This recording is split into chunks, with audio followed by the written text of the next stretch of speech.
रक्षाबंधन का त्यौहार सावन माह की पूर्णिमा को मनाया जाता है। इस बार ये त्यौहार सावन के आखिरी सोमवार यानी 3 अगस्त को पड़ रहा है।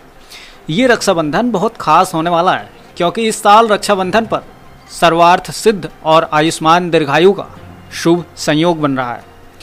ज्योतिषाचार्यों के मुताबिक रक्षाबंधन पर ऐसा शुभ संयोग 29 साल के बाद आया है। ज्योतिर्विद मानते हैं कि रक्षाबंधन के दिन किस शुभ मुहूर्त में राखी बांधना शुभ रहेगा, साथ ही इन संयोग का किस तरह से लाभ उठाया जा सकता है। राखी बांधने के समय भद्रा नहीं होनी चाहिए। कहते हैं कि रावण की बहन ने उसे भद्रा काल में ही राखी बांध दी थी, इसलिए रावण का विनाश हो गया। 3 अगस्त को भद्रा सुबह 9:29 तक है। राखी का त्यौहार सुबह 9:30 से शुरू हो जाएगा। दोपहर 1:35 से लेकर शाम के 4:35 तक बहुत ही अच्छा समय है। इसके बाद शाम को 7:30 से लेकर रात के 9:30 के बीच में भी बहुत अच्छा मुहूर्त है। रक्षाबंधन के दिन बहुत ही अच्छे ग्रह नक्षत्रों का संयोग बन रहा है। इस दिन सर्वार्थ सिद्धि योग बन रहा है। इस संयोग में सारी मनोकामनाएं पूर्ति होती हैं।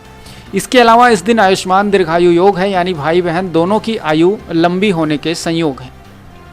इसके साथ ही 3 अगस्त को सावन की पूर्णिमा है। ऐसा संयोग बहुत कम आता है कि सोमवार के दिन पूर्णिमा पड़ जाए। इसके अलावा 3 अगस्त को चंद्रमा का ही श्रवण नक्षत्र है। मकर राशि का स्वामी शनि और सूर्य आपस में समसप्तक योग बना रहे हैं। शनि और सूर्य दोनों आयु बढ़ाते हैं। ऐसा संयोग और 29 साल के बाद आ रहा है। इस बार कोरोना वायरस की वजह से कई भाई बहन का रक्षाबंधन के त्यौहार पर मिलना संभव नहीं होगा। भाई बहन अलग अलग भी रहते हुए ये त्यौहार मना सकते हैं। बहनें वीडियो कॉल करके भाई को देखते हुए भगवान कृष्ण की तस्वीर के सामने रखकर उन्हें भाई मानकर उनके सामने रक्षा बांध सकती हैं और माना जाता है कि ऐसा करने पर अतुलनीय फल मिलता है। तो इस रक्षाबंधन पर लाइव आकर एक दूसरे को रक्षा बांधकर इस त्यौहार को मनाएं। और सबसे बड़ी बात यह है कि इस त्यौहार को मनाने के पीछे आपसी प्रेम और मोहब्बत का जो पैगाम है उसको बरकरार रखें।